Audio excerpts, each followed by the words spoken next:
നമസ്കാരം. അഖിൽ മാരാർക്കെതിരെ ഒരുപാട് ആൾക്കാർ വീഡിയോ ആയിട്ട് വരാൻ തുടങ്ങി. സീസൺ 5 വളരെ മോശമായിരുന്നു.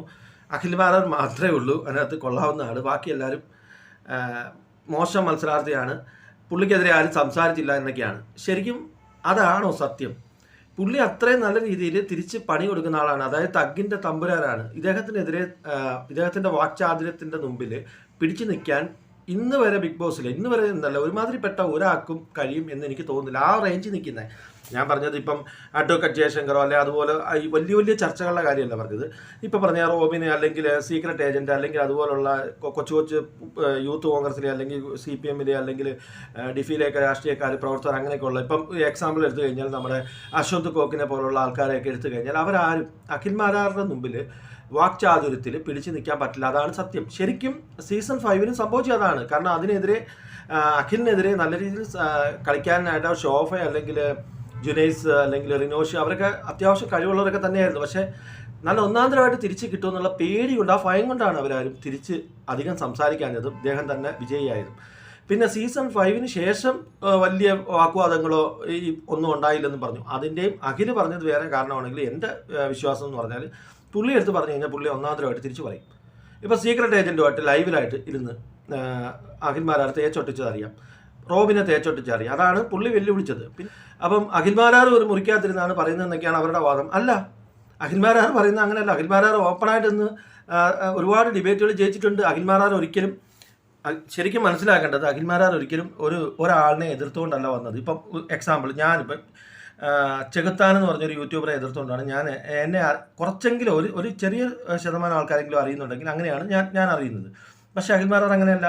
അവരുടെ നാട്ടിലെ രാഷ്ട്രീയ പ്രവർത്തനമാവട്ടെ, കലാപ്രവർത്തനമാവട്ടെ, മറ്റ് പ്രവർത്തനമാവട്ടെ, അങ്ങനെയുള്ള പല രീതിയിലും വന്ന് പല പാർട്ടിയിലും പ്രവർത്തിച്ച് അങ്ങനെ ചെറിയ രീതിയിൽ സോഷ്യൽ വർക്കുകളൊക്കെ ചെയ്ത് ഫേസ്ബുക്കിലൊക്കെ ചെറിയ രീതിയിൽ സംസാരിക്കാനൊക്കെ തുടങ്ങി. അങ്ങനെ പബ്ലിസിറ്റി കിട്ടി, അയാൾ ചാനലിൽ വന്നു.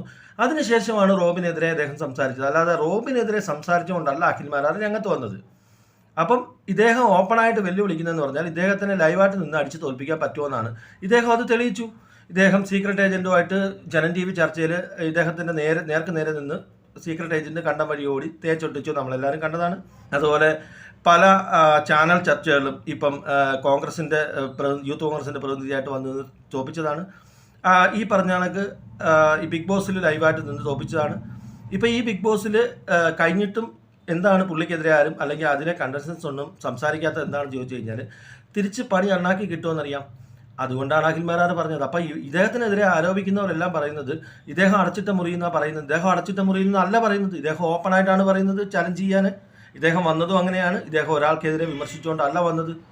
ഇത് മനസ്സിലാക്കാതെ കുറച്ച് ഈ പറഞ്ഞ പൊളിഫെറോസിനെ പോലുള്ള പൊളിഫെറോസൊക്കെ എന്തോ ഒരു മോശത്തരമാണ്. അതായത് പൊളിഫെറോസിനൊക്കെ പറഞ്ഞു കഴിഞ്ഞാൽ എനിക്ക് കോമഡിയാണ്. കാരണം പുള്ളിയാണ് സീസൺ 3 വലിയ ആളെന്നൊക്കെ പറഞ്ഞ് ഭർത്താനാണ് നോക്കുന്നത്. പുള്ളിയുടെ ഒരു വീഡിയോ ഞാൻ കണ്ടായിരുന്നു. അപ്പം റോബിൻ അതുപോലെ രജിത് സാറ് പോലെ സീസൺ 3 ഞാനാണ്. അല്ല, ഒരിക്കലും അല്ല. ഈ അഖിൽ മാരാറുമായിട്ട് നേർക്ക് നേർ മുട്ടാൻ ഈ പറഞ്ഞ റോബിനെന്നല്ല, രജിത്ത് സാറല്ല, ഈ പറഞ്ഞ സാബുമോനല്ല, ഇവരാരും പറ്റില്ല.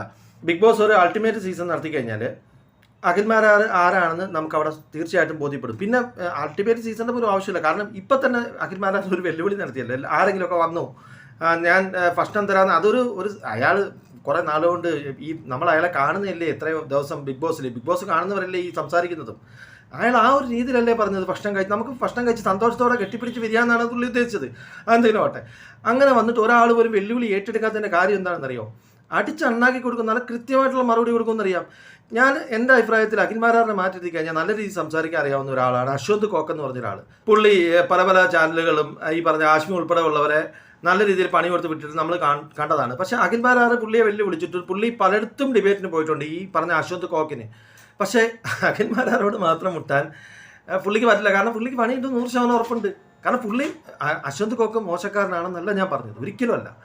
നല്ല ബ്രില്യൻ്റ് ആണ്, നല്ല രീതിയിൽ സംസാരിക്കാൻ അറിയാവുന്ന ആളാണ്. അയാളോട്ട് എനിക്ക് കുറച്ച് എതിർപ്പുണ്ട്. ഞാൻ കുറേ കാര്യങ്ങൾ അയാളെ വിമർശിച്ചിട്ടുണ്ട്. പക്ഷേ എങ്കിലും നല്ല ടാലൻറ്റഡ് ആയിട്ടുള്ളൊരു മനുഷ്യൻ തന്നെയാണ്. പക്ഷേ അഖിൽ മാരാരോട് മുട്ടാൻ അദ്ദേഹത്തിന് പറ്റില്ല. അപ്പോൾ പിന്നാണോ ഇവിടെയുള്ള ഈ പൊളിഫെറോസും ഈ പറഞ്ഞ ബാക്കിയുള്ള ആൾക്കാരൊക്കെ റോബിൻ എന്നൊക്കെ പറഞ്ഞാൽ അന്നത്തെ ആ ഒരു ലക്കിന് വന്നാണ് ഒരു പക്ഷേ. ഞാൻ ശരിക്കും റോബിനെയൊക്കെ എന്ന് വെച്ചാൽ എനിക്ക് റോബിൻ്റെ ഒന്നും ഒട്ടും ആരാധനയല്ല, റോബിനൊന്നും ഒട്ടും ഇഷ്ടമില്ല. ഞാൻ ഈ പറഞ്ഞ ഇൻസ്റ്റാഗ്രാമിൽ റോബിൻ ഈ അടുത്തിറക്കും ശ്രദ്ധിച്ച് എന്തോ ഒരു കോമഡിയാണ്. അന്തം ഫാൻസ് എന്ന് പറയുന്നത് വളരെ കൃത്യമാണ്. പുള്ളി ഇങ്ങനെ സെൽഫി എടുക്കുന്നു, പുള്ളി ഇങ്ങനെ ഹോട്ടലിൽ പോകുന്നു, വലിയ വലിയ ഫുഡ് കാണിക്കുന്നു. കുറച്ച് ഒരു കാര്യം ചെയ്യും, പുള്ളി ബുദ്ധിജീവിയാണെന്ന് കാണിക്കാൻ കുറേ പുസ്തകങ്ങൾ, ഇംഗ്ലീഷ് പുസ്തകങ്ങളുടെ മേടിച്ച് പുള്ളി ഇങ്ങനെ കാണിക്കുക, ഞാനിതൊക്കെ വായിക്കുമെന്ന് കാണിക്കാൻ പറ. അതുകൂടെ ആകുമ്പോഴേ അല്പത്തരത്തിൻ്റെ പൂർണ്ണമാവത്തുള്ളൂ. കാരണം ഇതൊക്കെ പഴയ അല്പത്തരം, വലിയ വീട്, വലിയ കാറ്, അല്ലെങ്കിൽ വലിയ ഹോട്ടൽ, വലിയ ഇതൊക്കെ ഞാനാണ് കഴിക്കുന്നത്, ചൈനീസ് ഫുഡ് ഞാനാണ്, ഇതൊക്കെ കഴിക്കുന്നത് കൂടാതെ ഇനി പുള്ളി വലിയ വലിയ പുസ്തകങ്ങളൂടെ വായിക്കുന്നതായിട്ട് കാണിക്കാനായിട്ട് പുള്ളി കുറേ ഇംഗ്ലീഷ് പുസ്തകങ്ങൾ കുറച്ച് റെഫർ ചെയ്ത് ഞാൻ കൊടുക്കാം. ഇത് വായിക്കുന്ന ഫോട്ടോ ആയിട്ട് ഇടാൻ പറ. അത്രയും അല്പത്തരം പിടിച്ച റോബിനുമായിട്ടും ഈ അഖിൽ മാരാർ എന്ന് പറഞ്ഞ ഈ മനുഷ്യനുമായിട്ട് കമ്പാരിസൺ പോലും വളരെ വളരെ ചീപ്പാണെന്നാണ് എനിക്ക് വ്യക്തിപരമായിട്ട് പറയാനുള്ളത്. Okay, thank you.